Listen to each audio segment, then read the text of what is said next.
once you've made the sale, stop selling.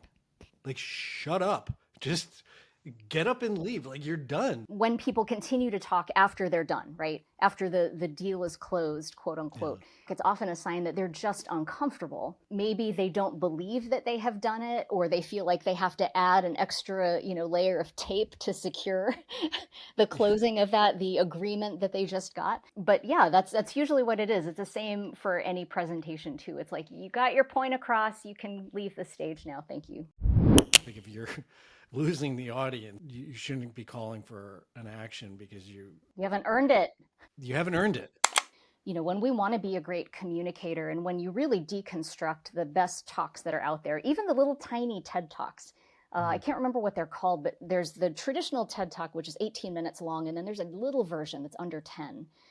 Even when you look at those, the best ones, the most popular ones, the ones that really move you, you tend to find that there's like a little bit of I don't want to call it a formula, I'll call it a form to it. And the form is that these talks will affect your head, they'll appeal to your head, they'll appeal to your heart, and they will appeal to your hands. So there's a bit of it that is appealing to your logic, and there's some of it that's appealing to your emotion. And then if they're really good, they'll also appeal to your actions, and they'll challenge you or inspire you to do something different.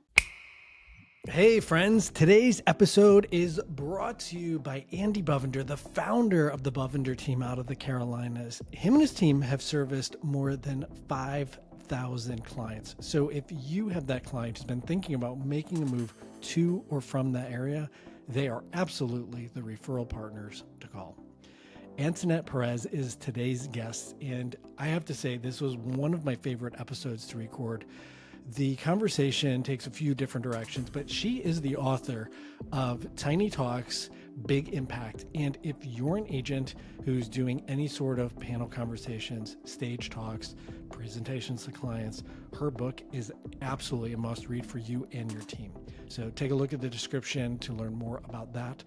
And if you've been feeling lonely, you're looking for a little bit more connection within the community, you want to also hang out with high-performing agents who really get it, and they can share tips, tricks, and strategies, and more importantly, referrals. Take a look at the Inner Circle group. It's a group apprised mostly of past guests. We're peppered all across the U.S. We meet 2 times a week, or 2 times a month rather, and we talk shop. And so if that's something of interest to you, follow the link in the description below. And as always, I'm your host and referral partner out of San Francisco, Shawn Kunkler. Oh my goodness, I am really looking forward to this conversation. Let's just get this right up front so people can get up to speed super quick. You recently put out a book. What is it and what is it about? It's called Tiny Talks, Big Impact, a guide to short speeches for busy people. It is a collection of my best essentialized advice on how to put together a short form presentation, which I define as 5 to 10 minutes long. When I say that it's essentialized, I mean, you should have seen the manuscript and how much I had to cut out, because I was really, really determined to have a book called Tiny Talks not be this giant tome, right? So it had to be essentialized. And although I think a lot of people can benefit from it, I move in circles with a lot of professional speakers. I'm not sure that professional speakers will look at this book and go, oh, it's a fountain of wisdom. I think they'll probably get a couple of ideas maybe they hadn't thought about before. But I did dedicate it to, very simply, my son, who's 22 years old. Although the longer dedication, the original dedication was for my 22-year-old, for the 22-year-old I once was, and for every 22-year-old out there trying to find their voice in this world, because I think that is something that has been increasingly harder to do since I was 22 years old, long ago. Yeah, I have a 21-year-old, and I empathize. I see where he's at, and I see where his voice is struggling to be heard in a very different way. Like, I'm Gen X. You and I struggled with it too, though, right? Sure. These are just challenges I think that we go through when we mature and we challenge ourselves to get from that high school voice to that college voice to that professional voice. I think a lot of it is just expected, and I genuinely believe it's harder now than it was when I was 22. I don't think that's I bet if I looked up data, I'd find that that was correct. I mean, I think your gut is right, and it's interesting as it relates to your book because at that point you're in an accumulation phase, Hmm. and when you start figuring things out, it's usually when you start cutting away the pieces that aren't essential to the core of whatever that thing may be, whether it's you and your career or standing on a stage and succinctly trying to articulate something. Which makes your book really fascinating because I think, especially with the rise of social media, Oh. in not necessarily doing a stage talk for 5 to 10 minutes, but even Hmm. trying to articulate a point in 30 seconds Hmm. is so incredibly hard. Yeah. It's incredibly hard. Also, we're coming out of this very interesting period of time where I remember in 2020, March of 2020, the world shuts down and we're all suddenly in Zoom together. And Mm, Zoom was such a great place to gather and see familiar faces and hear familiar voices. But then sometimes gathering in Zoom just became a habit, and we stopped being intentional about the time that we were spending in there. And it does feel like that, plus the rise of social media, mm, means that there's part of it that I love, which is everybody has a platform. I love that. I love the yeah. democratization of platform.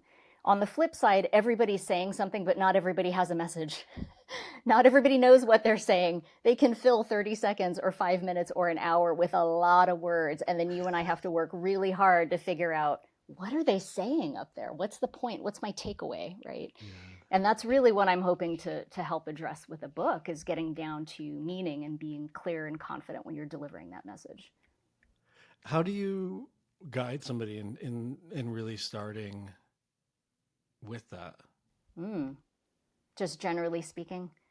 Because you asked me Yeah. that question, and I'm having like memories of specific workshops. I'm having memories of specific coaching sessions. I'm thinking about writing the book, so I'm not sure which of them to start with.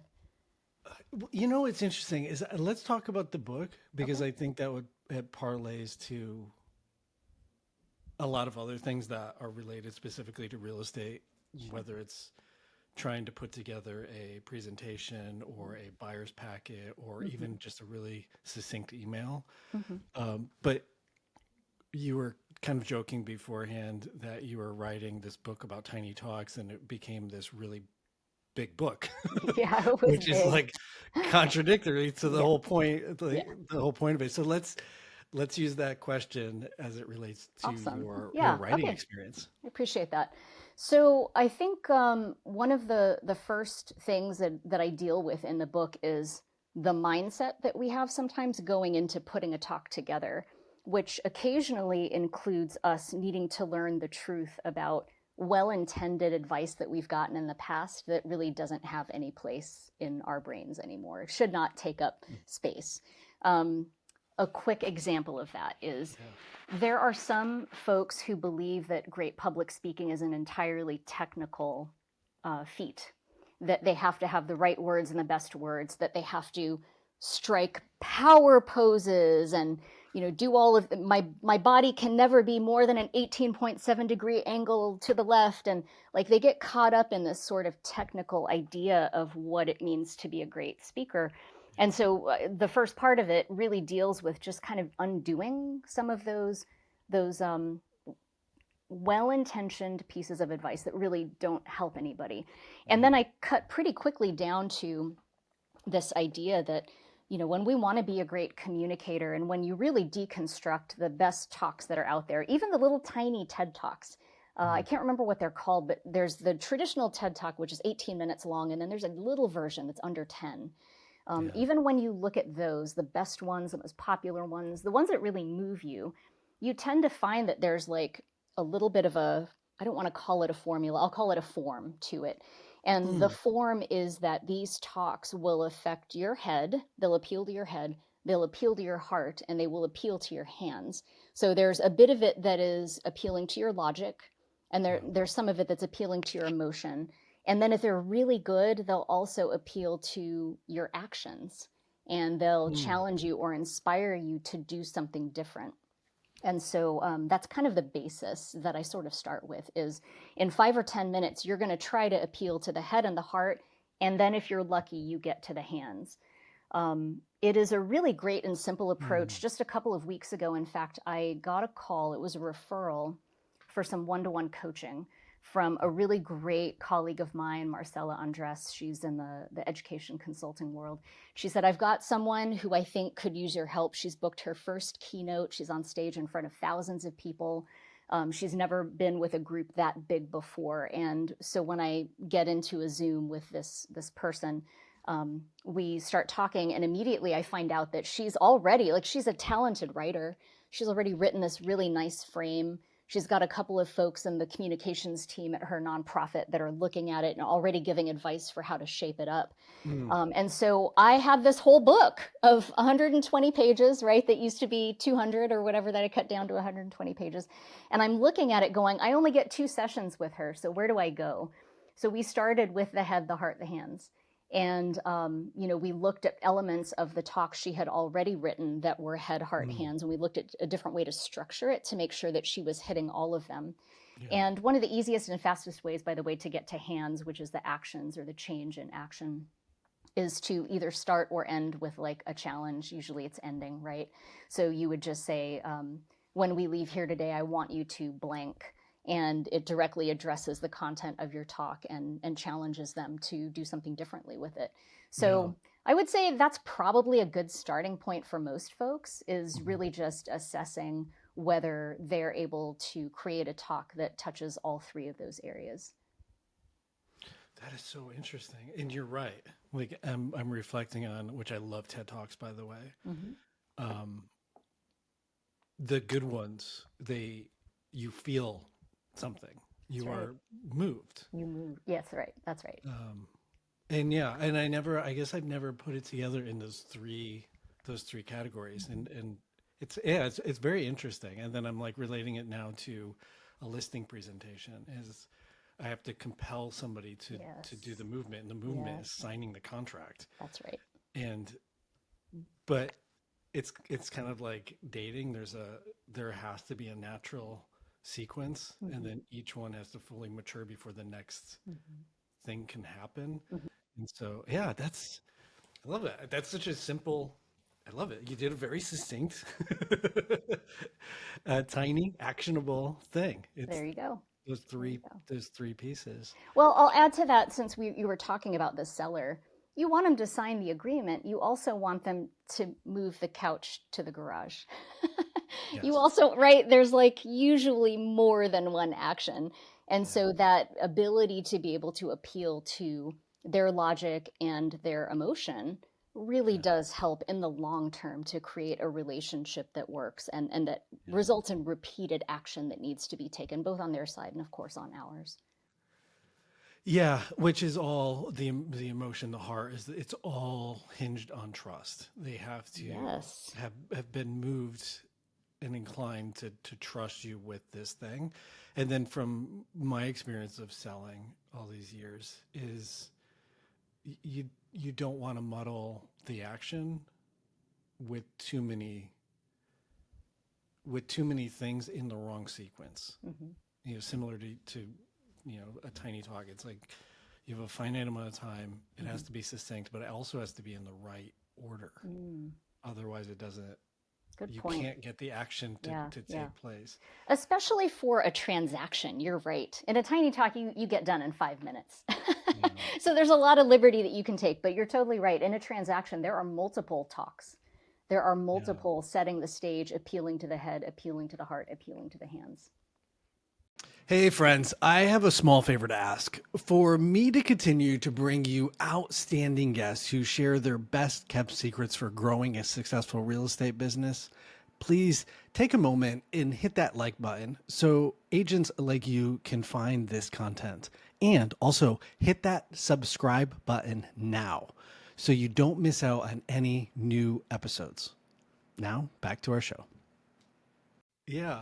And I really like having those 3 things because it's now making me reflect on the different stages and being able to appeal to those three things. And if you're not, Right. slowing down and don't try to address the hands, go back and focus more on something else, Right. because something's not, it's like reading the audience, I guess is how I would relate it to giving a talk on stage.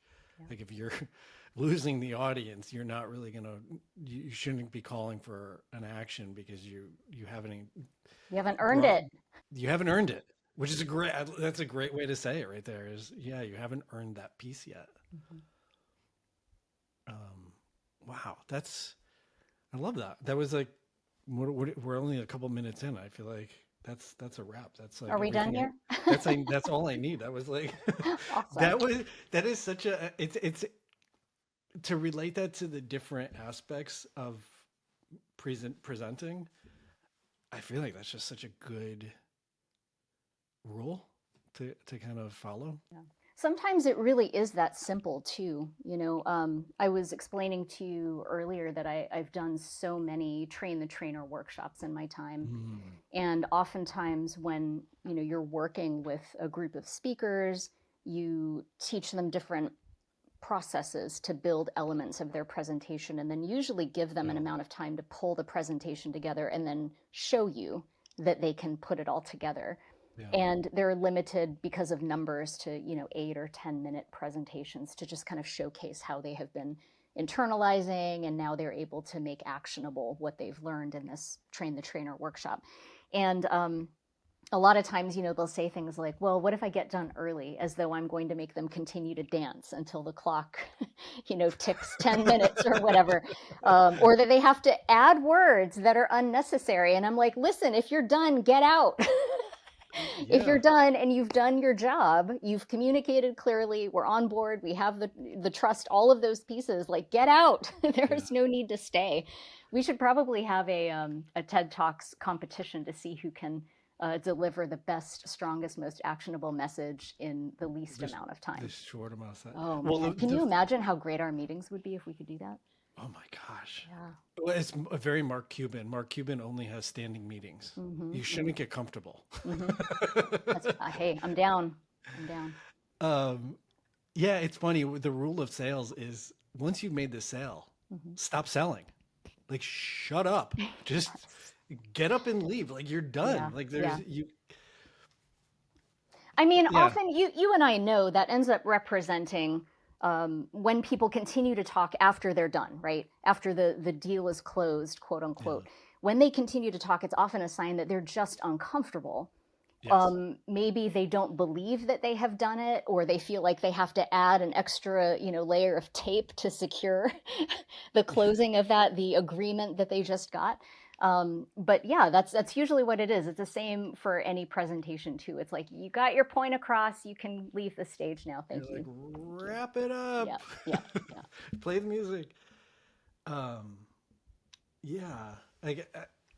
I'm thinking from the perspective of a newer agent or somebody newer to sales, is I think the two fatal flaws they do is they oversell, and then they're not, which I'm sure that this does relate to stage speaking, but they're not comfortable being in silence. Whereas really good speakers will pause and just let that thing marinate. It's true. And but they also, the really good speakers that you think of, they tend to just additionally command the stage with that silence. Like it's so loud, that silence. I love that. The book was not big enough to talk that much about silence. I definitely made some notes about it, but I think what you're saying is true.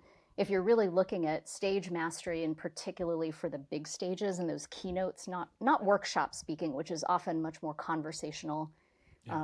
It is very action oriented, but sometimes that stage speaking of keynotes, the silence is everything. It's not dissimilar to a giant orchestra on a stage playing a symphony. That ability to be able to have every single one of those 100 musicians absolutely silent on stage while the conductor's baton is still raised and everything is just suspended. It's really dramatic, attention getting, right? Yeah. Yeah. Well, even music, there's a wonderful quote. It's the silence between the noise is what makes the music. Hmm. And it's those moments for it to breathe, which it applies to. I mean, it applies to a one-on-one conversation. It applies to a stage. Hmm. It applies to a listening presentation. And interestingly enough, an extrovert uses silence if it's a conversation. They'll use conversation as an opportunity to talk. Hmm. Whereas the introvert will use the silence as an opportunity to think. Mm. And knowing who the audience is Yeah. sometimes it's reading the room. Yeah. That quote that you gave about music, I have heard kind of an analog to, and I don't know that I've ever looked up who said it, but I say this a lot. Insight occurs in the space between words. And now I feel like I'm obsessed and I have to credit the person before you press end on this interview. Insight occurs in the space between words, which is the same, right? Yeah, maybe extroverts and introverts use that silence differently, but without it, sometimes we can't learn anything because we're so busy listening to words and processing them, but it's in that space between the words where we can let it sink in. Yeah. I mean, and I'm thinking of different in my own life of being, in the audience and listening to a speaker. Mm-hmm. If it's all the same tempo and they're monotone and there's no gaps, Mm-hmm. it's just a wall of words. Like Yeah. you don't actually, nothing's, For sure. it's not absorbing, but you're also not, if you're a type of listener who Yeah. will see it in their mind, Mm-hmm. you're not able to draw those pictures. Well, it does create more work for you, right? As the audience or the listener, however you want to think of it, because you now are getting this constant stream of words coming at you, and now you have to work to parse the words. And Yeah. you don't have any cues as to what's more important to listen to because of their volume or because of their inflection, right? Right. Because they've stopped and taken a pause. They're not doing that work, so now you have to do the work for them to take all of these words and figure out what the meaning is in them. It's a lot, and you can fatigue from that, and then you can start zoning out and not listening, right? And yes, there is a section in my book on all of this too. Oh my gosh, I absolutely need to read this book because additionally I have ADD. So if somebody's not an engaging speaker or it's the wall of words, Right. I struggle. Like Right. I'm fighting every internal battle to just pay attention to what they're saying. It's hard to stay engaged. It's super hard to stay engaged. I call it oftentimes when we're in like a coaching environment, I'll call it punctuation. The presentation needs more punctuation. You need a period. Yeah. Oh, I have a joke for you. Yeah. Okay. Go for it. Bring it. What's the best part of a joke? Timing. That's good. You really have to think about the delivery on that one, though, don't you? You do. You have to like rush it. Yes. It's like really weird. Yes. Yeah. It's actually kind of like when you see someone who's making a joke about being tone deaf and they sing in a way that's tone deaf, but actually they're not tone deaf. It requires so much effort and thought and practice from them to not hit the note correctly. 100%. When I was a kid, I loved the movie The Jerk, which it's hilarious. But there's a point where Steve Martin's clapping to the music, but he's like way off beat. And I will like joke with my friends and do it, but it's really hard. I have to consciously try to screw up the beat, which it takes way more bandwidth than to just be on beat. It's true. Which music, speaking has, there's like that aspect of it, not to get into the technical side, but like good speakers there's a tempo that they speak at that it draws you. Again, like really good speakers, if you kind of separate yourself and watch it as an observer, they're fascinating to watch. Yeah. I am so glad that you brought that up because I do think occasionally when I say things like I focus less on the technique and more on sort of that human connection piece that we have when we're speaking from the front of the room, people think I automatically mean technique doesn't matter. I do think there is a basic level of technical proficiency that if you don't have, the audience will notice. But I also think that once you just get to a certain level of proficiency in front of a group, every additional improvement above it doesn't necessarily carry with it some great big improvement in the presentation overall. That's all. Yeah. Yeah, I think it's fascinating from like even from like an athletic perspective Mhm. is in the beginning of something you always learn the technique first, and then as you get better, as you put in the reps, as you get more proficient, then you can tweak it and Mhm. make like you find your own technique within it. But then once you're an expert, it's like you can literally throw all of those out the window and do kind of what you want, Mhm. but you put so many reps in at that point. Like I've seen Tony Robbins on stage with his hands in his pocket, Yeah. and everybody's like, "No, that's the cardinal sin," Right. and he's still like this unbelievably That's right. captivating speaker That's with his right. hands in his pocket. Yep. And Yep. so, but you also look on the flip side, he also has hundreds of thousands of hours on Mhm. stage Mhm. where he can do that. Like he Yeah. has the proficiency to be able to do that. I think these are really great parallels that you're drawing in sports. You have that, you've got the technique and the drills that you do over and over. In music, you have that. For public speakers, you have that. There's a part of me that I feel like I need time to really think on this, whether Hmm. what's really happening when you get to mastery is that you're throwing out the rule books. I think there is more of a first of all, that the muscle memory is built in for a lot of these things, right?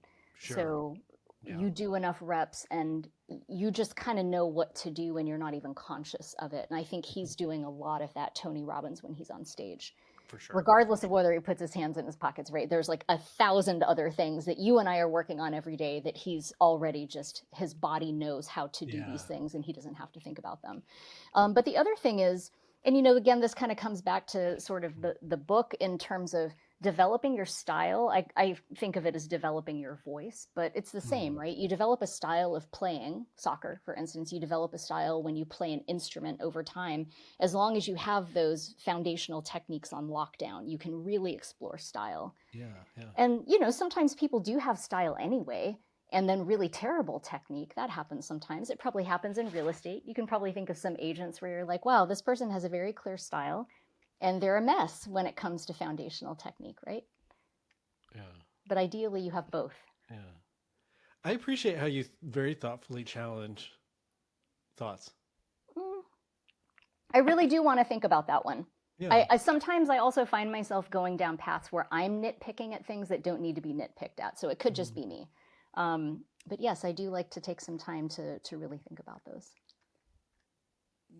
Yeah, which I mean, I think that's the art. When you do that, then Mhm. what comes out can be very succinct and to the point and deliberate rather than the other side of let me think out loud and meander all over the place, not really make a point, and then just kind of force gump myself into something at the end. Yeah. And then you're like, oh, here we are. We have no idea where we're getting here. Yeah. Here we are. Where are we exactly? Where So where were when we you, supposed to be? I know it's like, where were we supposed to go? Were Yeah. we supposed to be here, or did we just land here? Did you? I'm actually just curious. I've written a book in the past, and I know how painfully hard and difficult Mhm. it is. But how much the editor then has to do? Mm. How much editing did you do versus your editor? Oh my gosh. Okay, now I am going to wander a little bit. Fair enough. Let's go. Ooh, I wrote this manuscript as part of a 30-day challenge last November. Holy shit! 30 days is Yeah, like, that's crazy. yeah. Good for Um, you, though. I Amazing. honestly had no idea. As you never do the first time you write a book, you don't really know how many words it's going to take to get everything you need to say out. Yeah. Like you just don't know these things, right? So I had set a goal that I thought was realistic, which was 1,000 words a day. And I just Holy cow. went after it.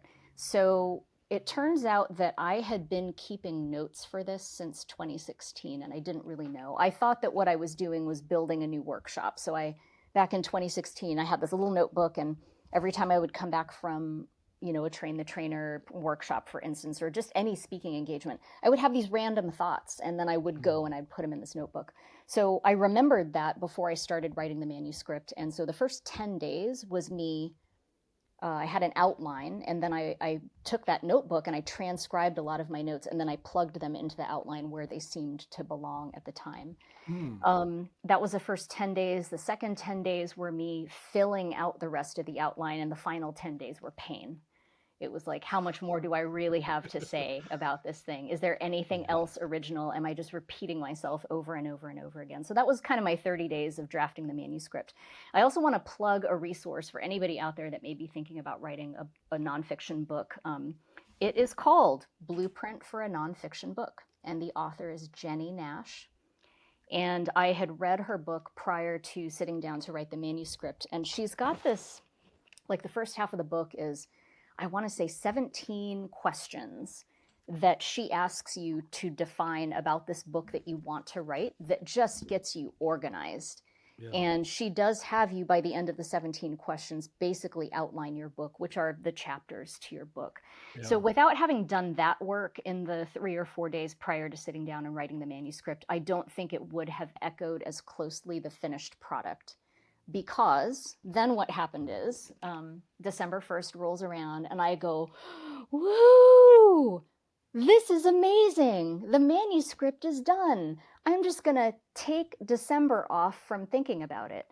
And then January rolled around and I found myself literally just chickening out. I was like, oh my gosh, what did I do? I want to crawl in a hole and never think about this again. And people continued to ask me, hey, whatever happened to that manuscript you wrote? And so I found an editor in March and I brought her in and I told her, if you don't help me with this, I'm not finishing it. And if I don't finish it, someone else will write this book and I will hate myself for the rest of my life. So she said, all right, we signed a contract. Clear. What's that? That's very clear. Oh man, I knew it. I knew someone would write the book if I didn't. So we signed a contract and I threw the manuscript at her and I ran the opposite direction as fast as I could. I didn't want to know what she thought. I didn't want to know how much work was still ahead of me. I really was in massive denial about it. Yeah. So sometime, I don't know, 2 weeks later, 3 weeks later, because it's not a long manuscript, right? Yeah. She messaged me and just said, I think you're closer than you think you are to something that's finished. And she said, structurally, I don't think that there's a lot of change that needs to be made. And so we went through, I want to say 2 rounds of edits together, maybe 3. I can't remember now.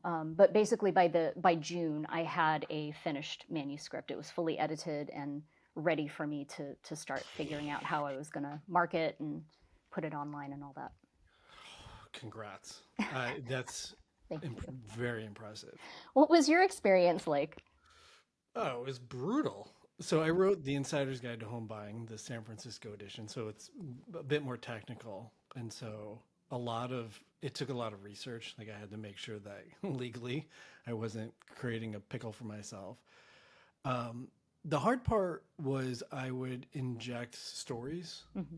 And those are the things that really got whacked down by the editor. They're like, oh, this is too much, too meandering, too much off topic. So I would say 50% got cut out. Ooh. And then the really hard part for me, I'm actually really good at being succinct. Mm-hmm. Like the opposite is hard for me. It's to fluff it up. Mm. Like when the editor would kick it back and be like, oh, this needs more expansion. I'm like, no, I got right to the point. Like this sentence is clear. And she's like, yeah, it's 1 sentence and you need like 4. Was she looking for more explanation or was she looking for like emotional padding around it? Or connecting the dots or what? It depends like on what section it was, but just more explanation, a little bit more like nuance to it. Okay.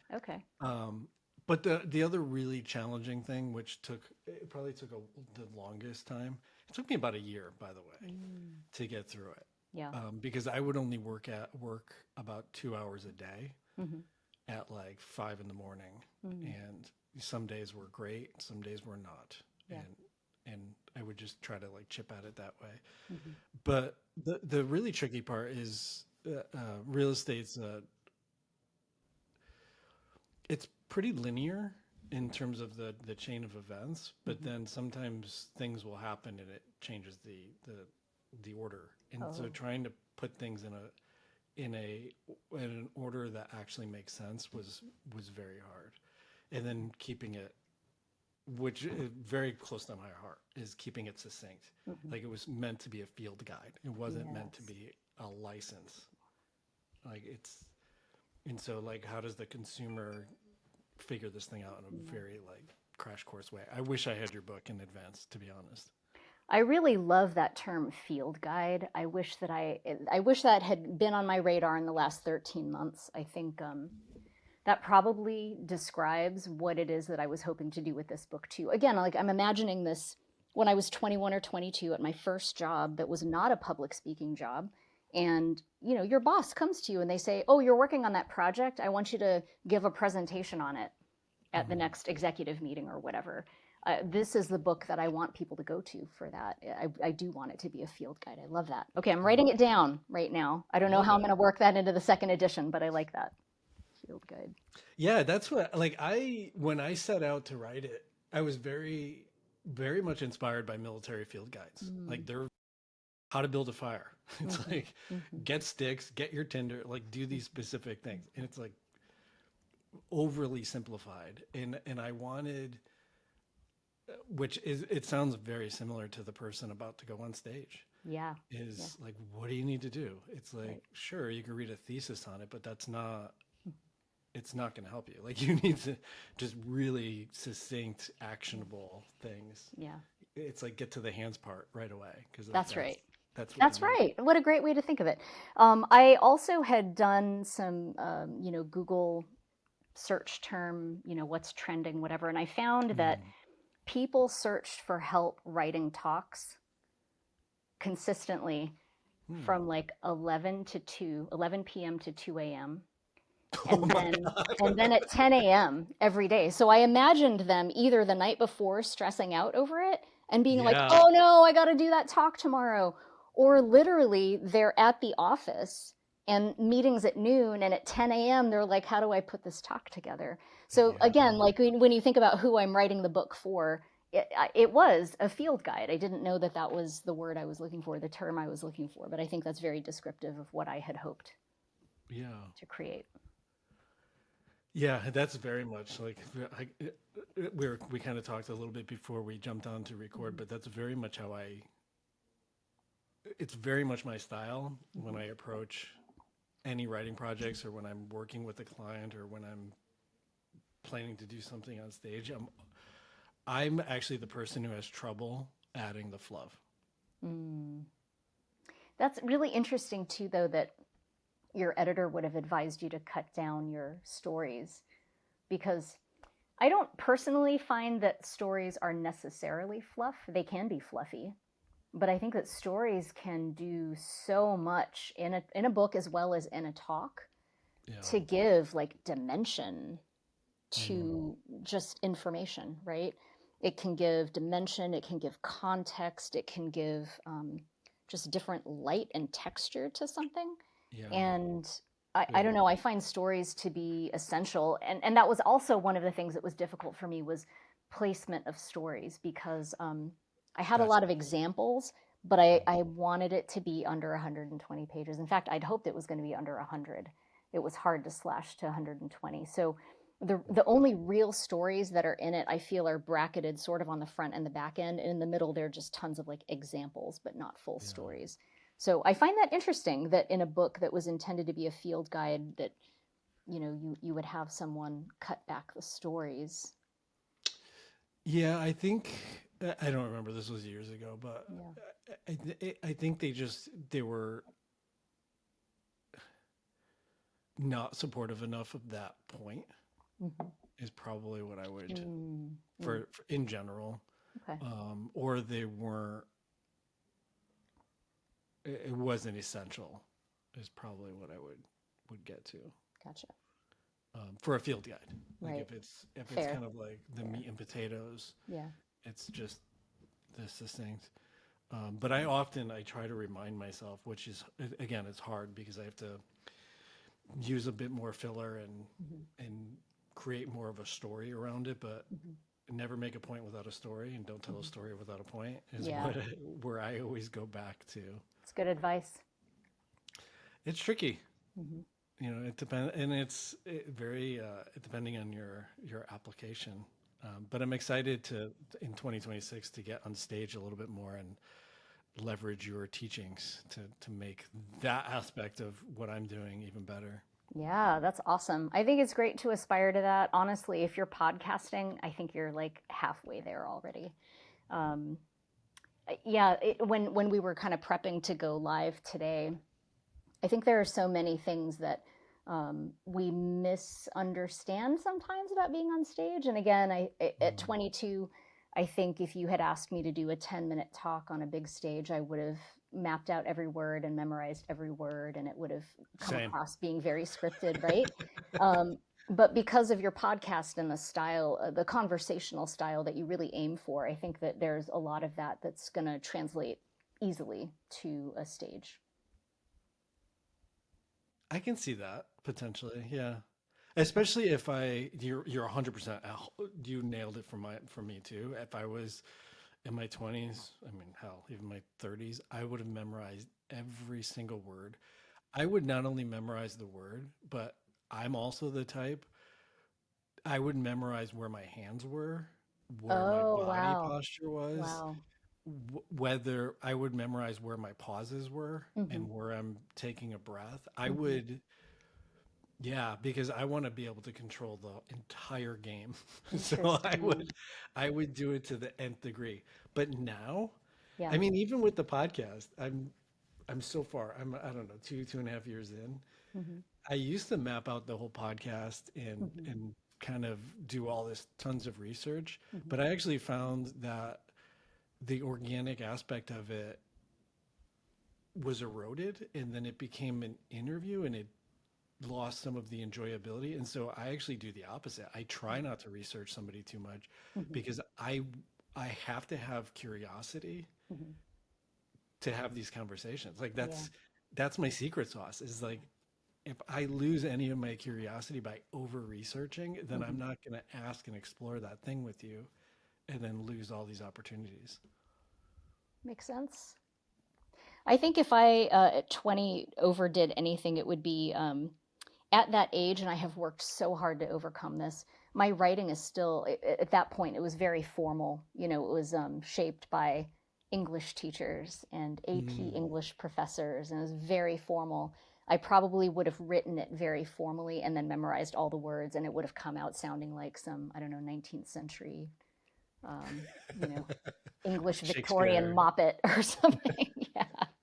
I had to work really hard on that. And actually, when I had a couple of friends read through my manuscript after it had been edited, it was the biggest reassurance to me when they said it sounds like you. I was like, "Whoo, thank goodness." That's a beautiful gift. And Yeah. that's a very, very hard thing. Yeah. It's very hard. I worked at a very high end athletic club years and years and years ago. Hmm. And I was studying Frank Kern, who's a content marketer, but his style is very conversational. His written style sounds like a conversation, Right. which I didn't realize at the time how difficult it is to write Hmm. and make it sound like a conversation. Hmm. And then through writing the campaigns, I would write the campaigns for the whole team, Hmm. but I would always do it in a very conversational tone. So Hmm. when I wound up writing my book, it almost sounds like I was just dictating it and wrote it down. Um, and so that's always the style I bring to it. So I think if I were to do a 10-minute talk, which I have nothing on the horizon, but if I were, I feel like that aspect would come a little bit smoother. Hmm. That that natural Good. language. Well, it's now natural for you, right? You worked on Um, it for some years there, getting yeah. your writing style to be naturally conversational. Well, you don't have a 10-minute talk coming up, but maybe you can schedule one. I wouldn't even know how do I go about that? What would I do?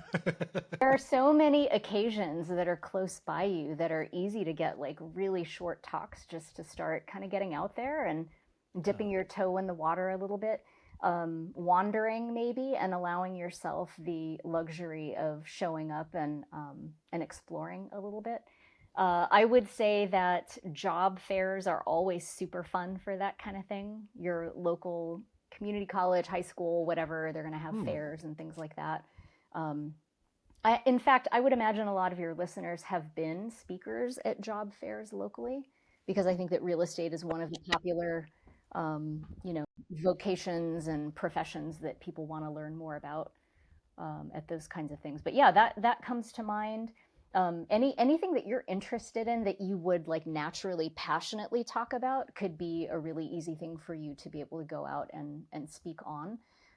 So, for instance, I am one of the unpaid neighborhood organizers of a market that we do every month with a bunch of vendors, and we have some community events and things like that. And I was asked to speak with a group of community organizers that wanted to put together specifically in-person events for their communities. So I think those kinds of things are always out there, those opportunities. You could do one on podcasting, do a talk on podcasting. That is very true. Yeah. You're now the second person to mention that. Yeah. I think there's a lot of opportunity for you if you would like to just set up some informal talks and just try them out. Yeah. Yeah. I'm definitely I'm gonna look into it, because I feel like doing something a little bit more informal helps me marry that style of, I have a few bullet points to hit on, but I'm not like memorizing this whole talk, and Yes. doing it in a more organic, comfortable way. Yeah. Which then, and as I'm like thinking it through and even saying it out loud, is then that allows me to bring in those other components of like, what are my hands actually doing, and how am I standing, and am I looking at the audience, and like, what are these other things that are happening? Yeah. Are my hands shoved all the way in my pockets? Am I fiddling with something? Like Yes. it's funny, you can't see my hands on on doing this podcast, but I'm always playing. I'm like playing with a pen or doing something. Yeah. And I apologize. My dog is like melting down right now, so if Aw. it's being picked up on the mic, I'm sorry to everybody listening and you. So, what other book are you working on? I feel like you're working on something. Oh, that's a funny question. I feel so put on the spot right now, but I'm going to answer it truthfully and honestly. I did not think there would ever be a second book. I think that I focused on the book so much over the summer, and it was a grind. It was such a grind to get that thing to the finish line that I had people ask me about a second book, and I was like, that's not happening. It's never happening. And yet, in December, I am doing a 2-day workshop. And the first day is going to be based on the book Tiny Talks. So it's basically going to be a 1-day workshop on presentations. And the second day is going to be on facilitation. So I think that's the second book. Oh. It's very niche. I don't know that this is going to be like, as wide of an audience as young professionals that are gearing up for their first talk of their professional career. I don't think that everybody seeks help on facilitation skills. They sort of just assume that they'll be able to do it. But it is a whole different ball of wax in a lot of ways. It's related, but it's different from presentations. Well, when that's up and running, you ping me, and we'll unpack it. Will do. Gladly. Gladly. It's great work. It is the best work in the world, truly. Yeah, it's really, I mean, being able to speak clearly and make points it's incredibly important. It pretty much is what drives the world. It's where resolution happens, where conflict happens, where education happens. It's all through communication. Well, and when we pair it with facilitation, which is helping other people come to their own conclusions and decide on their own actions, I mean, that's really where things get done. Again, as a volunteer organizer, I think most of the groups that I've been involved in, that's sort of my role, and my signature is as like the group facilitator. I'm typically the one that is, kind of grabbing all the ideas and putting a format to it for an agenda. I'm usually the one who's literally facilitating the meetings, where I'm just going around and making sure we've heard from everybody. And it is a skill set that we are definitely missing in the world.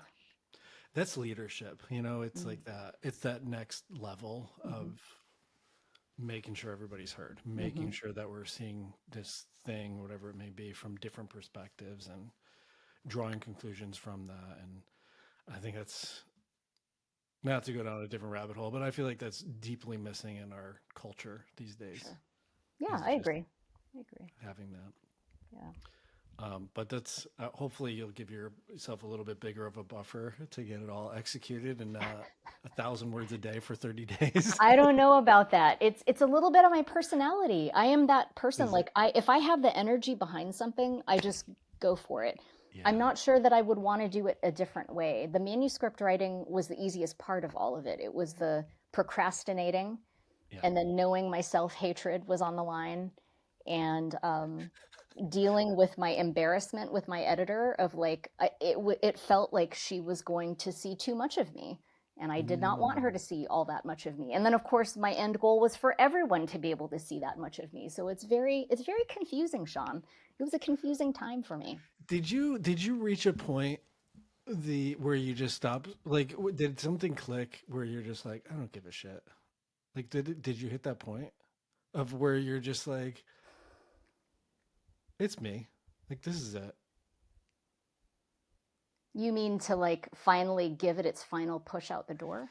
Yeah, just I mean, at any threshold, I guess it was there. Mine wasn't with the editor. That was actually easy for me. Mine was, it's going out there. It's in the ethers.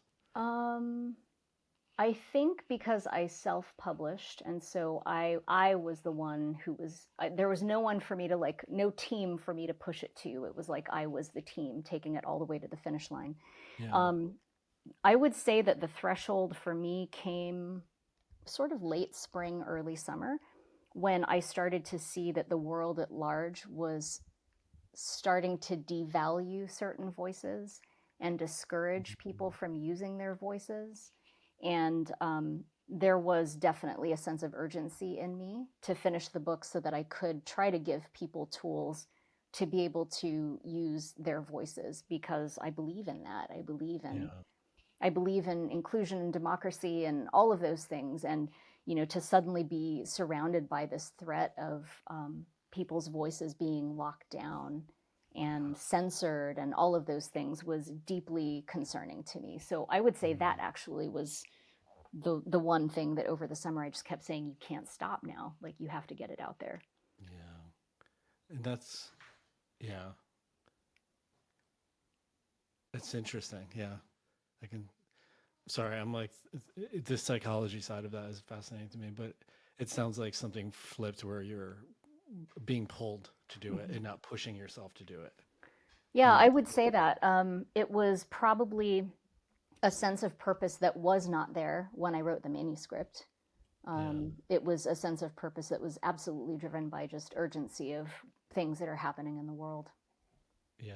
But it felt like the stakes were really high. And what's funny about all of that too is I'm very realistic about this book, right? I don't have some great big marketing team out there. I'm still embarrassed sometimes to talk about it. If you look at the slide deck for the other night that I put together for a talk that I did on the book, it's like I had, a slide that had a picture of the book on it, and next to it, it was like, you need this book. And then underneath it, I actually wrote in tiny print, maybe you don't, I don't know, but if you think you do, go get it. Which is brilliant marketing, by the way. I mean, I love that. What is that? The takeaway? The close? takeaway. 100%. It is actually a reflection of my deep sort of self-doubt and hatred of self-promotion. Like, I'm just not that person that's out there like, everybody needs to read this. And so for me to think that my book would matter in the world at large when voices are being censored, I don't know. I just ran with it. I was trying to take any source of energy that I could get to keep pushing me to the finish line. Yeah. And that was definitely the biggest one.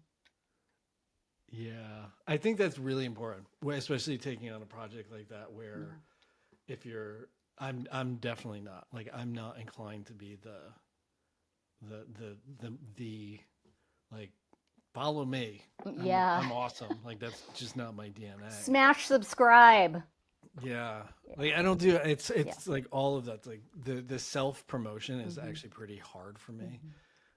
That's the podcast. Like my goal with the podcast is like, I'm not the star of the show. All these guests are, and I'm going to sit down and pick their brain. I'm not the source of the information. They are. Yeah.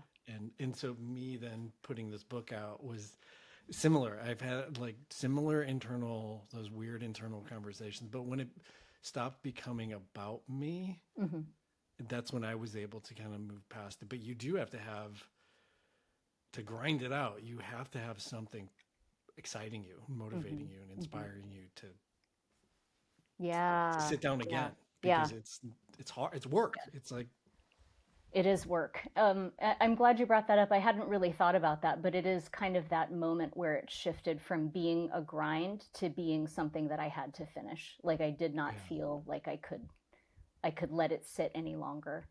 Um, yeah, yeah.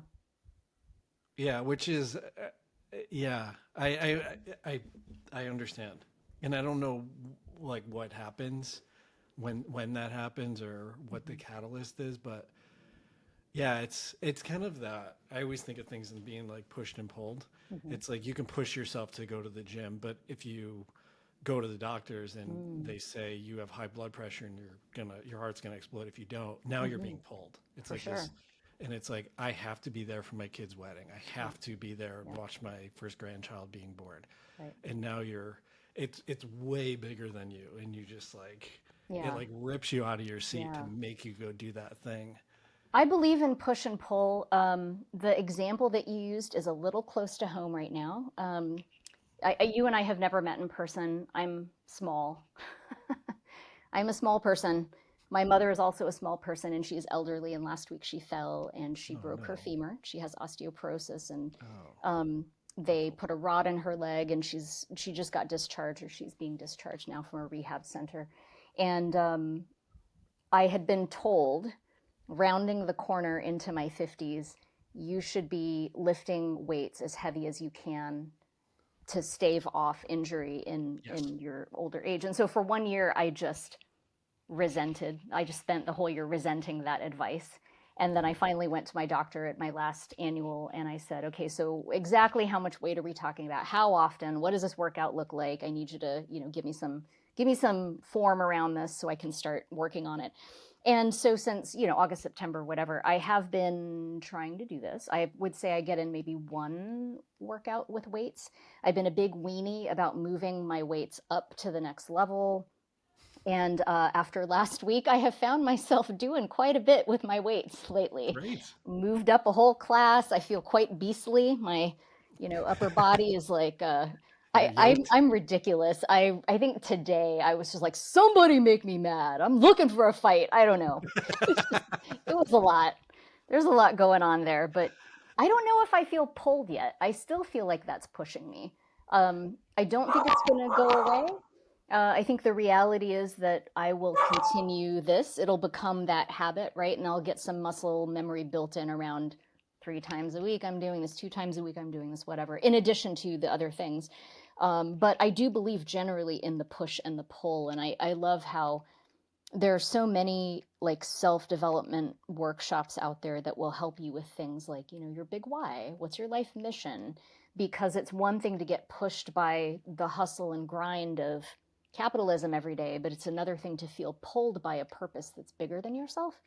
And one of the most useful things, actually, that I have been working on a lot, and I've created some content to help other people with as well, is defining their future self. Because sometimes asking people about that life purpose and that big why, it just feels so squidgy and indefinable. And for the lucky few who can articulate it, I think you do see that sense of pull that they experience from it. But for the rest of us, we need something a little more tangible, and helping people to get really clear about what their future self looks like in 10 years when they're the happiest, healthiest, most successful. It is magical what I've seen it help people do. And of course, for me, that 10-year future self vision is like injury free, chronic pain free, right? Like that's been added to the list. Actually, that was the pain free one was always there, but now the injury free one is also on the list. Yeah, you're definitely. This is now you're going after my own heart. Let's go. I So I had really, really, really bad asthma as a kid.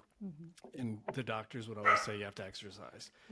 And when I was home sick, I would often watch kung fu movies, and I became totally just enamored by it and heavily studied martial arts. And then probably in my 20s, I got really into weight training. And so I've worked at gyms, I've ran gyms, like that's my world. Wow. And so I've definitely had years though where I've fallen in and out of working out.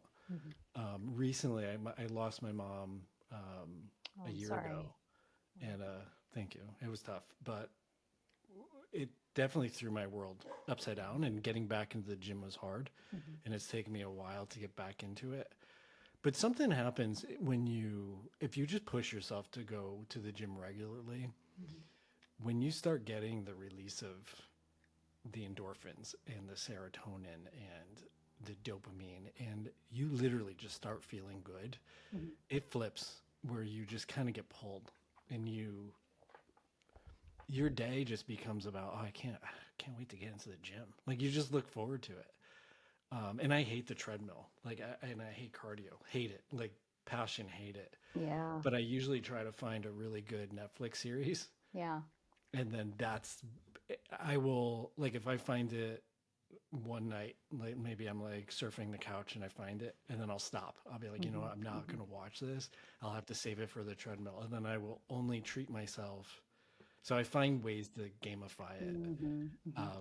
But I do also really appreciate, and I think it's really powerful for anything that you're doing to do the future pacing, is sit down and really think and start short. What would I look like 6 months from now?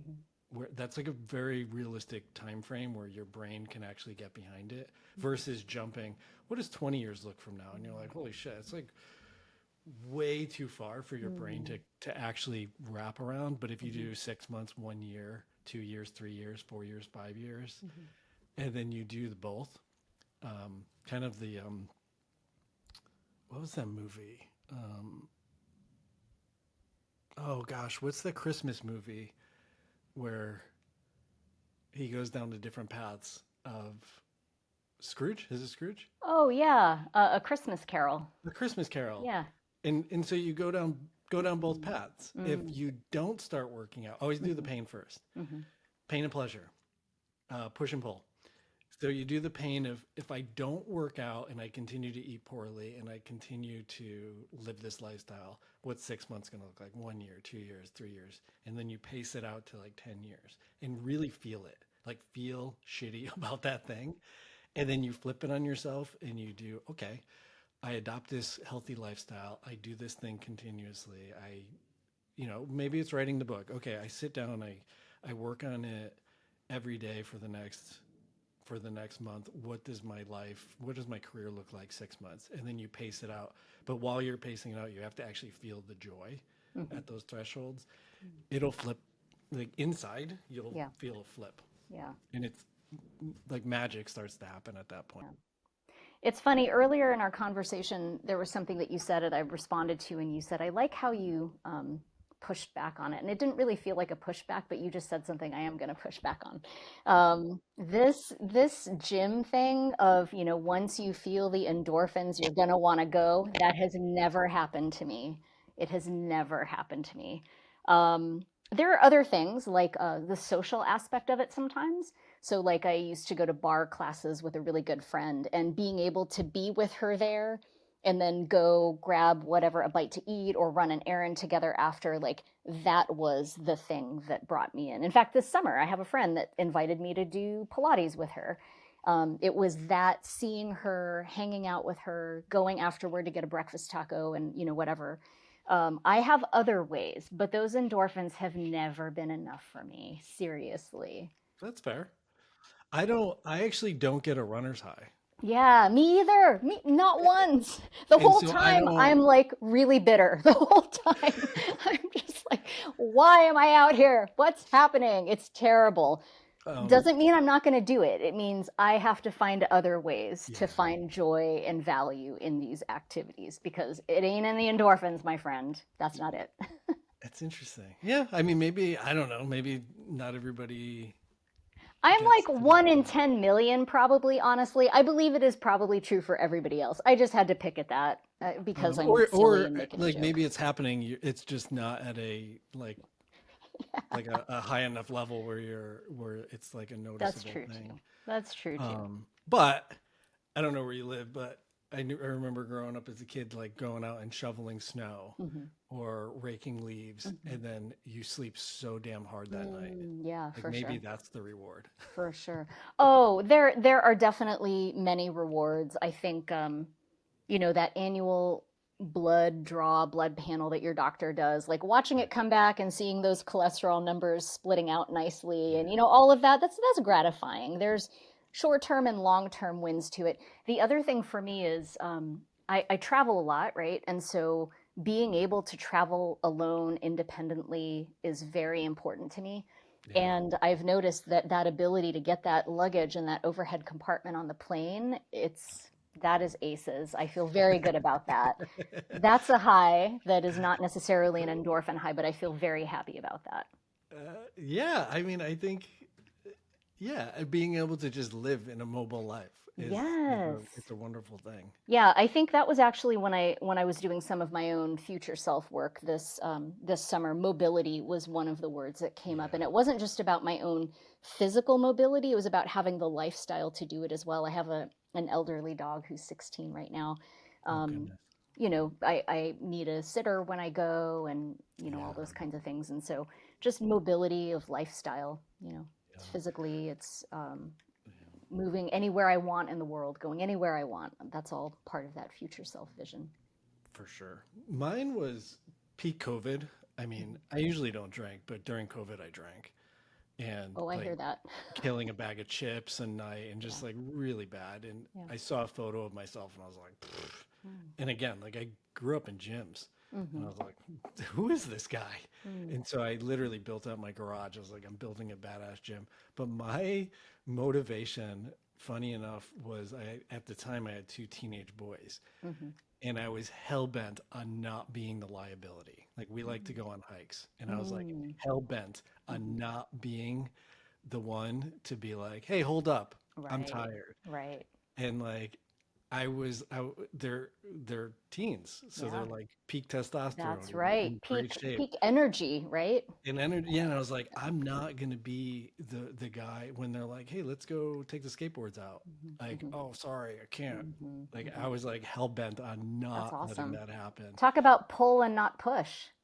Yeah. That's a Yeah. strong pull. I think it's all about yeah, it's finding those things, figuring out your own psychology, figuring out who you are, which I think happens, when you're 22, it's like hard. Mm-hmm. But then you start to settle in and figure these things out and then what motivates you? What inspires you? Mm-hmm. Like is it internal motivation or external? Like Mm-hmm. what are these things? But again, kudos to sit down and be like, I'm writing this thing in 30 days. I would I do just that part again. That was the easiest part out of the whole process for I me. think that's insane to me that was the easiest part because Mm. it's funny for me that is not the easiest part. But to write 1,000 words a day Mm-hmm. it's really hard. I've written newspaper articles at like 400, and Mm-hmm. it takes me a long time to get those Yeah. out. Do you have like a regular creative practice, whether it's writing, drawing, anything like that? Good question. Not anymore. Well, let me tell you. I I don't know if you've heard of this book called oh my gosh, am I about it's called The Artist's Way. I almost gave you the wrong title. The Artist's Way by Julia Cameron. Yeah. She has in a book form basically a 12-week, she calls it a creative recovery program. And it's based on workshops she actually used to run in the basements of buildings in New York City in the 1970s and 80s. Oh wow. So she will name drop a lot, and I'm actually putting this out there for all immortality. I've said this in private conversations, but never in a public forum like this. Julia Cameron, the author, is was married in the 70s to Martin Scorsese. Oh geez. She loves to name drop. And she was a screenwriter at the time. She had sold a couple of screenplays and that kind of thing. And as the 70s came to a close, she finds herself giving advice to folks who want to be creative again, and for whatever reason, they have been called away from creativity. So she builds out this program. It ends up spanning 12 weeks. And then in the 90s, enough of her students are saying, we know people who would like this program, but they don't live in New York City. Could you write a book? So she writes a book, and it's a classic. Lots and lots of creative folks read it, do it, whatever. I think the first time that I went through and attempted the 12-week process, it was probably 15 years ago. And I only got 2 or 3 weeks in, and then I abandoned it. But one of her core tenets, one of the pillars of her program, is to write 3 pages every day, longhand. So it's you and a pen or pencil and a sheet of paper, 3 sheets of paper, and you write it every day. There's much more to it than that. I'm giving you very highlights, highlight reel on it. But basically, I have since done, I want to say 4 or 5 complete rounds of her program over 12 weeks, which includes 3 pages a day. So I have filled volumes and notebooks and journals with writing. And that also helped when that 30 days rolled around. I'm definitely not a stranger to pouring the contents of my head and heart out on the paper. It was just so focused, right? Because the artist pages that you do in the artist's way are a stream of consciousness. So the more challenging part for me during writing the manuscript was not going stream of consciousness. It was about the topic of public speaking. That's fascinating. Yeah. But I'm a fan of just folks having a creative process in general. I think meditative is good. So if there's the whole early morning reflective, ABC. But I also think that writing and drawing is a huge part of it for me personally. It's generative. It's not just reflective, it's generative, and that helps a lot. Huh. That makes a lot more sense. That the words would flow.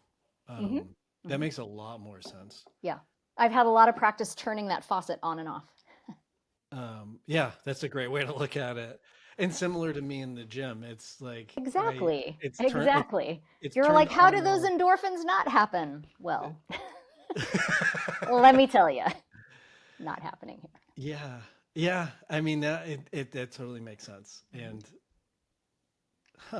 I feel like I need to incorporate that into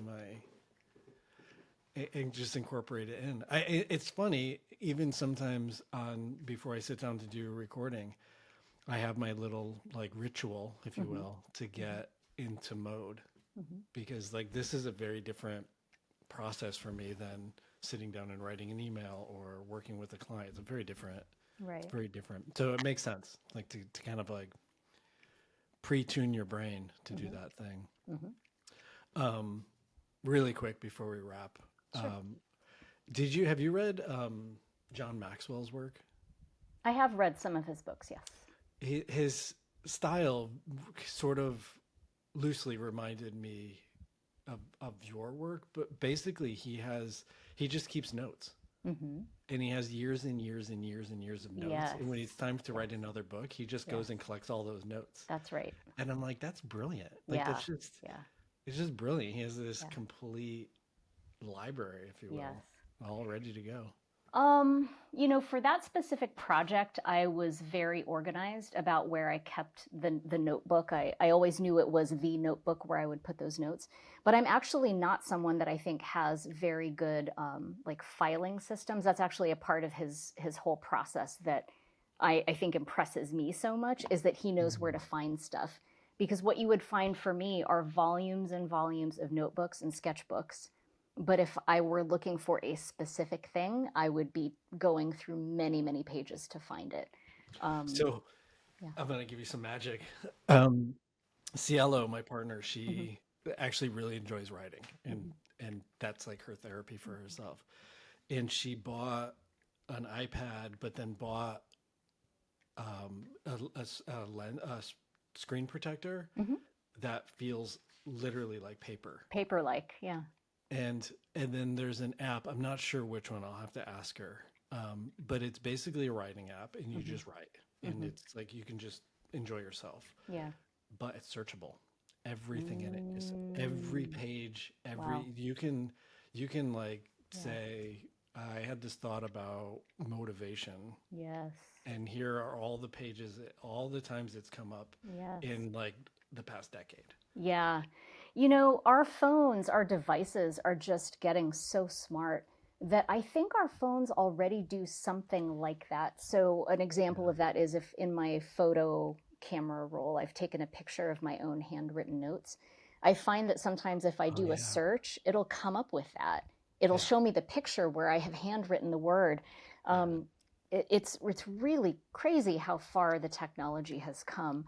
On the flip side, I hear you, and I like writing on paper. I mean, I don't, Very cool. no one else can see, but like this is an actual fountain pen, Oh, I love that. with ink that's in it because I enjoy that process of Yeah. everything, picking a different color ink and the paper that it's on and whatever. Yeah. There is something enjoyable to me about that process. And as much as I like the efficiency of what your partner is doing, Yeah. I also wonder about the value of wandering through your own past thoughts. Maybe I'm just rationalizing it. I don't know.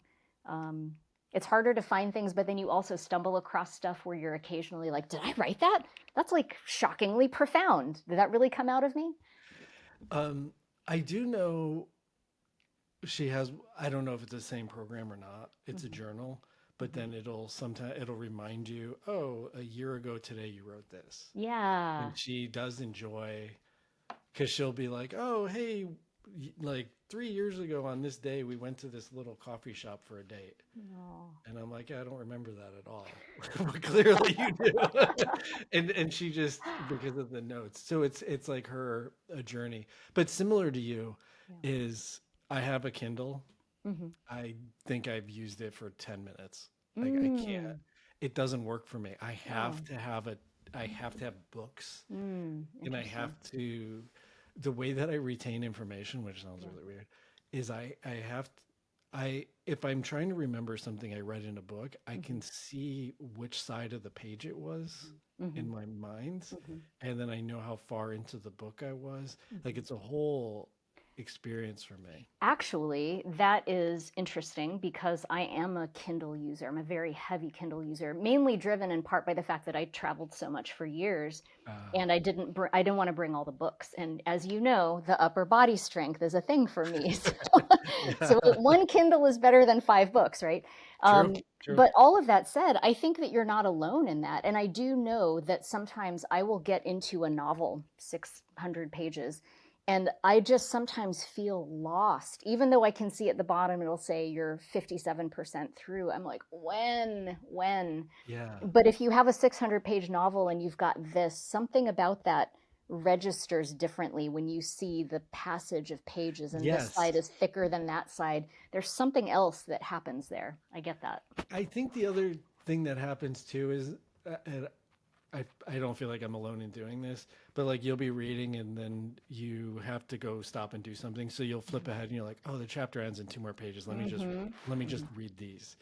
And so there's like that. There's like those little moments, which I just appreciate that. And I have one of the most powerful books to me that I've read. I have the copy that I bought when I was 18, and like Wow. it's like I dropped it in the snow and it's dirty and it's like destroyed, but it's like the most amazing book to me, and I love it. And so that's the part, like you kind of lose that piece of it That's with true Kindle. too. And if an author like you signs it, like I can't really sign my Kindle. You gotta you need the book. Yeah, I hear that. What is that book, by the way, from when you were 18? It's the Book of Five Rings by Mm, Miyamoto Musashi. wow. Okay. Yeah, That's like really. elevated reading for an 18-year-old. You know, it's funny. This is Yeah. really funny. Really sad. This is a sign of me being a poor student in public school. It's actually the very first book I read cover to cover. Wow. I was 18, I, and I then I don't that's want you after. to feel shame in saying that. I don't know that we do kids much of a favor when it comes to reading when we give all of the like assigned books. I definitely, through high school especially, found myself not wanting to read, and I didn't really come back to reading until my late 20s because of all of the Same. required reading that was assigned at school. Like, I get it, and also, if what we're trying to do is create a culture of readers, I think we're kind of not helping ourselves by making them read things that they Yeah, don't want to read.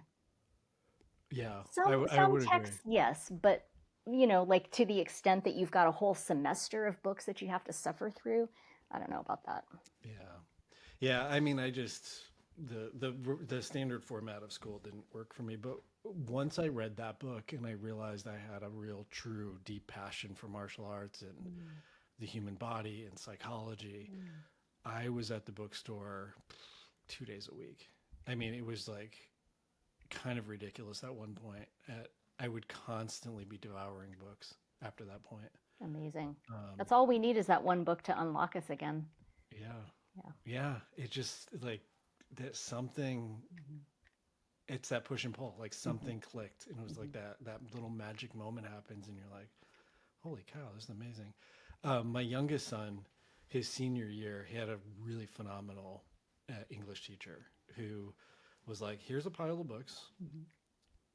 You have to read like X amount, but you choose the ones. And so he was able to kind of cherry pick within that. And I was like, that's such a, I get it. It's still steered, but it's like, he gets to actually pick, Yeah. and I some are may better never than have gone others. through a phase of not reading if that had been offered to me. I love that. Yeah. I think it's, yeah, I think she was an exceptional teacher in addition to who like one of those people who really inspired him to like and pushed him super hard. And so it's that right combination. Listen, we're way over time. So I really genuinely appreciate your time. This is honestly, it's been one of the most enjoyable conversations I've had. So I appreciate you for I that. appreciate that. Thank you so much. Yeah, I've had a great time. I know that we didn't stay all on the topic of presentations, but I think we covered a lot of ground today in an hour. We did, and I got to learn a little bit about you, and I'm going to keep pushing you to stay in the gym and staying healthy and fit. Gosh, I'm going to be setting up senior citizens gym down the street at my parents' house. So I'm going to have to go over there a couple times a week and help them with their 2 and 3 and 5 pound weights while I'm working on 8s and 10s, my friend. 8s and 10s. You know what else I would recommend is look What? at just the bands. They're super cheap. I The have bands some. are- I guess maybe I don't know all of the exercises. I'll just go on YouTube, I suppose. YouTube is the place to go. Yeah. And I also, one of my very dear friends is a trainer. So if you ever actually want to pick somebody's brain, and he's in school right now getting his master's in kinesiology. So I'm gonna take you up on that. he's very savvy. Him and his wife, they both in their 50s and they both compete. So they're like, Oh, love amazing. that. Love Yeah. that. yeah, Awesome. I don't like hanging out with them because they're intimidating because they're like phenomenal shape. And you're like, I'm wasting my life. I don't know what I'm doing. For people who are interested in your book, what is the best way for them to find it?